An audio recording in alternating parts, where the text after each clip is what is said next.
இன்னைக்கான cinema updates. Pushpa part 3 மிகப்பெரிய எக்ஸ்பெக்டேஷன்ல இருக்கு. எப்ப இந்த ப்ராஜெக்ட் ஆரம்பிக்க போறாங்க. நான் ஏற்கனவே சொல்லியிருந்தேன். 2027ல தான் இந்த ப்ராஜெக்ட்ட ஸ்டார்ட் பண்ணணும்னு பிளான் பண்ணியிருக்காங்க. பட் அதுக்கான விதைய இப்பவே போட்டுட்டாங்க. இந்த படத்தோட இயக்குனர் சுகுமார், இந்த படத்துடைய ரைட்டிங்க இப்ப ஸ்டார்ட் பண்ணியிருக்காராம். என்ன சொல்றாங்கன்னா, இந்த படத்துல மிக முக்கியமான வில்லனா சல்மான் கான கொண்டு வரலாம். அவருடைய பேக் ஸ்டோரி அப்படின்றது எப்படி இருக்க போதுன்னா, ஒரு காட்ஃபாதர் மாதிரி, ஒரு மிகப்பெரிய ஒரு டான் மாதிரி, பயங்கரமா பணம் படைச்ச ஒரு ஆளா இருக்கணும். அவருக்கும் ஹீரோவுக்கும் கிளாஷ் நடக்குது. இப்படிதான் இந்த புஷ்பான்ற யூனிவர்ஸ் உருவாக போகுதுன்ற மாரி சொல்றாங்க. ஒரு பெரிய எக்ஸ்பெக்டேஷன் இருக்கு. இந்த ஒரு நியூஸ் வெளியில வந்ததுக்கு அப்புறமா, இது எப்படி தொடர்ந்து மெட்டீரியலிஸ்டிக்கா ஆகப்போகுதுன்றது தெரியல. பார்ப்போம் சுகுமார் அவர்கள் இந்த வாட்டி என்னென்ன மாரியான ட்விஸ்ட் அண்ட் டர்ன்லாம் நமக்காக குடுக்க போறாருன்னு சொல்லிட்டு. அண்ட் ரீசென்ட்டா ரவி மோகனுடைய அண்ணன் மோகன் ராஜா அவர்கள் ஒரு இன்டர்வியூல பேசும்போது என்ன சொல்லியிருக்காருன்னா, "தனி ஒருவன்" படத்த நான் வந்து ரவி மோகனுக்கு முன்னாடி யார ஹீரோவா வச்சு எழுதியிருந்தேன்னா, பிரபாஸ் தான். பிரபாஸுக்காக தான் அந்த கதைய நான் ஆரம்பிச்சேன். பட் ஒரு சில காரணங்களால பிரபாஸ் கூட அப்ப என்னால ஒர்க் பண்ண முடியல. அதுக்கப்புறமா தான் நாங்க தனி ஒருவன் அப்படின்ற படத்த பண்ணோம் அப்படின்றத ஷேர் பண்ணியிருக்காரு. ஜெயிலர் பார்ட் 2 இந்த திரைப்படத்துடைய ஷூட்டிங் மார்ச் மாசத்துக்குள்ள முடிக்கணும்னு பிளான் பண்ணியிருக்காங்க. இந்த படத்துடைய ஃபைனல் ஷெட்யூல் ஆஃப் ஷூட்டிங்ல டைரக்டர் நெல்சன் என்ன பிளான் பண்ணியிருக்காருன்னா, இந்த படத்துல நெறைய கேமியோ கேரக்டர்ஸ் இருக்காங்க. யார் யார் அப்படின்னு பார்த்தீங்கன்னா, ஷாருக் கான், சந்தானம், விஜய் சேதுபதி, மோகன்லால் அண்ட் இந்த படத்தோட ஹீரோ சூப்பர் ஸ்டார் ரஜினி அவர்கள்.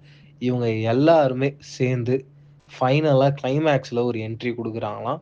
அந்த சீக்வென்ஸ கூடிய விரைவில ஷூட் பண்ண போறாங்களாம். கண்டிப்பா இந்த சீக்வென்ஸ் தியேட்டர்ல வரும்பொழுது, ஓவராலா இந்தியாவே அதிர போதுன்ற மாரி சொல்றாங்க. இந்த ஷூட்டிங் ப்ராசஸ முடிச்சதுக்கு அப்புறமா, ஏப்ரல் மாசத்துலருந்து சிபி சக்ரவர்த்தியோட இயக்கத்துல தலைவர் 173ன்ற ப்ராஜெக்ட் ஆரம்பிச்சிருக்காங்கல்ல, அந்த ஷூட்டிங் ப்ராசஸ்ல ரஜினி போக போறாருன்ற அப்டேட் கிடைச்சிருக்கு. ஆதிக் ரவிச்சந்திரன் இயக்கத்துல அஜித் அவர்கள் ஏகே 64 அப்படின்ற ப்ராஜெக்ட்ட பண்ண போறாரு. இந்த ப்ராஜெக்ட்ட பத்தின அஃபிஷியல் அனௌன்ஸ்மென்ட் தொடர்ந்து இந்த மாசம் வந்துரும், அடுத்த மாசம் வந்துரும்ன்றத சொல்லிட்டே இருக்காங்க. ஆனா இப்ப ஃபைனல் பண்ணிட்டாங்க. இந்த ப்ராஜெக்ட்ட மும்பை பேஸ்ட் கம்பெனி தான் பண்ண போறாங்களாம். இந்த ப்ராஜெக்ட்ட பொறுத்தவரைக்கும் அஃபிஷியல் அனௌன்ஸ்மென்ட்டா ரொம்ப அழகான ஒரு ப்ரோமோவ பண்ணணும்னு பிளான் பண்ணியிருக்காங்க. அப்படி ஒரு ப்ரோமோவோட இந்த மாசம் இல்ல அடுத்த மாசம் அந்த ஒரு ப்ரோமோ ஆடியன்ஸுக்கு ட்ரீட்டா வரப்போகுதுன்ற அப்டேட் கிடைச்சிருக்கு. சிலம்பரசன் அவர்கள் இப்ப அரசன் அப்படின்ற படத்துல நடிச்சுக்கிட்டு இருக்காரு.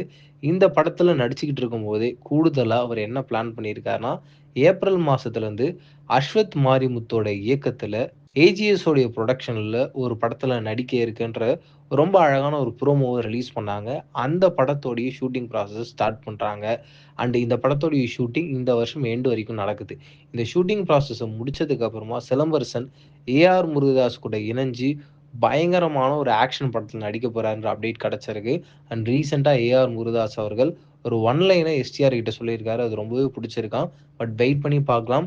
2 பேரும் இணையறதுக்கான அந்த டைம் அப்படின்றது 2027ல கரெக்ட்டா அமைஞ்சால் மட்டுமே இந்த ப்ராஜெக்ட் நடக்கும் அப்படின்ற மாரியும் பேசிக்கிறாங்க. பொறுத்திருந்து பார்க்கலாம். ஜீவா அவர்கள் இப்போ தலைவர் தம்பி தலைமையில் அப்படின்ற படத்துல நடிச்சு, அந்த படம் பயங்கர சக்சஸ்ஃபுல்லா போயிட்டுருக்கு. அவருடைய அடுத்த ரிலீஸ் அப்படின்றது பார்த்தீங்கன்னா, ஜியோ. இந்த படத்துடைய ஃபுல் ஃபார்ம் ஜாலியா இருந்த ஒருத்தன். இந்த படத்துல மியூசிக் டைரக்டர் யுவன் சங்கர் ராஜா ஒரு கேமியோ கதாபாத்திரத்துல நடிச்சிருக்காராம். அண்ட் இந்த படத்தோட இயக்குனர் எஸ்.எம்.எஸ். ராஜேஷ். இந்த படம் பயங்கர ஃபன்னா, ஜாலியா வந்திருக்குன்ற அப்டேட் கிடைச்சிருக்கு. கண்டிப்பா இந்த படமும் தலைவர் தம்பி தலைமையில் படத்துல எப்படி ரொம்ப அழகான ஒரு படமா ஓடிக்கிட்டு இருக்கோ, அத விட மிகப்பெரிய பிளாக் பஸ்டர் படமா மாறத்துக்கான எல்லா ஸ்பேஸும் இருக்குன்ற டாக்ஸ் இருக்கு. சூர்யா அவர்கள் இப்போ கொச்சிக்கு கிளம்பி போயிருக்காரு. அதுக்கு ரீசன் அவருடைய 47வது படத்துல அவர் நடிக்கிறதுக்காக. இந்த படத்துல ஒரு போலீஸ் கேரக்டர் நடிக்கிறாரு. இந்த படத்துடைய டைரக்டர் ஜீது மாதவ்ன்ற அப்டேட்லாம் நம்ம குடுத்திருந்தோம். ஆனா இப்ப என்ன அப்டேட் கிடைச்சிருக்குன்னா, அவரு இந்த படத்துல போலீஸ் கேரக்டர்ல ஹீரோவா தான் நடிக்கிறார். ஆனா அந்த கேரக்டர் நார்மலான ஒரு ஹீரோ கேரக்டர் மாரி இல்லையாம். இந்த கேரக்டர் முழுக்க முழுக்க வில்லத்தனமான ஒரு ஹீரோவா சூர்யா சார ஆத்ரேயா அப்படின்ற கேரக்டர்ல நான் பார்த்து பயங்கரமா சில்லறைய சிதற விட்டுருக்கேன். அதுக்கப்புறம் இந்த படத்துல அத விட பயங்கரமான ஒரு வில்லத்தனமான கேரக்டர்ல நடிக்க போறார்ன்ற அப்டேட் கிடைச்சிருக்கு. பொறுத்திருந்து பார்க்கலாம்.